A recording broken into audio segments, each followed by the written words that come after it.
Psalm 16 vers 2 lees ons: Ek behoort aan U. Daar is vir my niks goeds nie, behalwe by U. Dis nie nuus dat ons leef in 'n wêreld waar alles konstant verander nie. Mense, planne, selfs partykeer die reëls. Onsekerheid kom en klop gereeld aan ons deur. Daarom dink ek dit sal goed wees dat ons opnuut na Psalm 16 kyk en dat ons dit ook sal onthou. Want in die Psalm hoor mense kalmte in Dawid se stem, 'n sekerheid, maar nie vanuit homself nie, maar vanaf die Here. Psalm 16 is Dawid se manier om te sê, ek weet wie my God is, so daarom weet ek wie ek is, en daarom weet ek waarheen ek op pad is. Nou, wat vir my nogals opvallend is in hierdie Psalm is dat Dawid gee hier vir ons 'n antwoord op 3 van die grootste onsekerhede waarmee ons gekonfronteer word. Wie dien jy? Dink 'n bietjie daaraan. Wat is jou grootste bepalende faktor wat jy in ag neem voordat jy 'n groot besluit maak? Wie dien jy?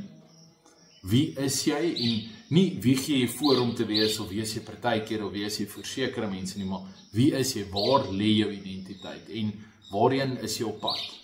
Wat doen jy met jou lewe?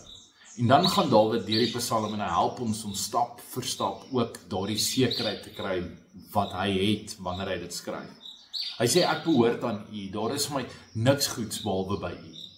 Hier begin alles, hier begin die Psalm. Dawid begin dit nie net met 'n verklaring nie, maar 'n keuse wat hy maak. Hy sê, U is die bron van alles wat goed is. U is die God wat ek dien en U alleen, daar is geen ander vir my nie.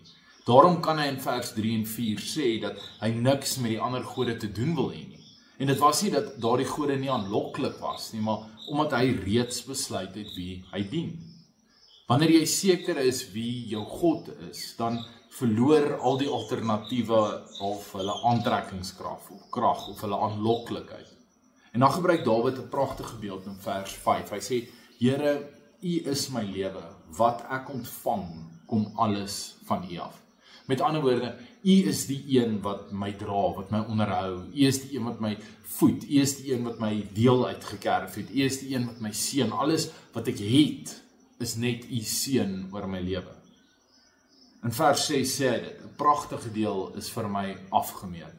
Dis iemand wat presies weet wie sy God is en wat hy by God het. Hy weet, dis 'n God van goedheid, 'n God van sorg, 'n God van sorg, 'n God van wysheid en nabyheid. Wees seker van wie jou God is, want alles in jou lewe vloei van daaruit. En dan in vers 7 sien ons 'n merkbare skuif. Dawid praat nie net meer oor God nie, maar oor wat God ook in hom doen. Hy sê, ek sal die Here loof wat my tot die regte insig gebring het. Selfs in die nag bly ek bewus van wat hy my leer. Hy is iemand wat God aanhoudend vorm. Hy is iemand wat sy wysheid kry by die Here.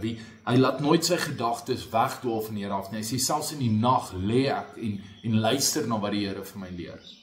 En dan in die kern in vers 8 sê, ek het die Here altyd by my, omdat hy by my is, sal ek nie struikel nie. Weet wie jou God is, en dan weet jy ook wie jy is. Jy is nie iemand wat sal struikel nie, want jy weet wie jou God is. Dit is identiteitstaal. Dis iemand wat weet, ek is veilig, ek is geborge, ek word geonderhou. Wie hy is, word gevorm deur wie sy God is. Dawid kyk nie binne toe vir sy identiteit nie, maar hy kyk op. Want wanneer jy seker is van God, kan jy seker wees van wie jy is. 'n Mens met 'n gevestigde identiteit in God. Jy's geanker, jou bestaan is geanker in God. En dan neem Psalm 16 'n hemelse wending. Hy sê, daarom is ek bly en ek juig en ek voel my veilig. Hoekom? Want God het nie net sy vandag nie.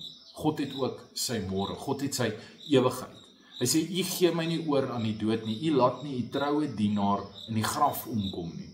Nou dis profetiese taal. Jy kan die Nuwe Testament hier inbring en sê, Dawid wys al klaar hier vir ons, kyk hy vooruit na Christus, maar dit sê ook iets oor Dawid se eie sekerheid. My lewe eindig nie eers in 'n gat in die grond nie, maar my toekoms is veilig in die God wat lewe gee. Hy versorg my, ek is geborge by hom. En dan eindig hy met een van die mooiste belydenisse wat ons seker kry in die Bybel, en daar's baie, maar hy sê, U leer my hoe om te lewe. By U is daar oorvloedige blydskap. Uit U hand kom net wat mooi is. Dis iemand wat weet waarheen hy op pad is. 'n Pad van lewe, vreugde, teenwoordigheid by God en in sy handpalms leef. Wanneer jy seker is van God, raak jy seker van jouself en dan raak jy ook seker van jou toekoms, want jy weet dit is in God se hande. Psalm 16 is nie net 'n psalm van bravado nie, dis 'n psalm van sekerheid om te weet. Mag Psalm 16 dieselfde sekerheid vir jou oopbring, dat jy sal weet wie jy dien, dat jy sal ontdek wie jy in hom is, en dat jy met vrymoedigheid sal stap op die pad wat hy elke dag vir jou uitwys, want by hom is daar oorvloedige blydskap, en uit sy hand kom net wat mooi is. Mag ons ook weer met daai sekerheid dit uitleef. Tot 'n volgende.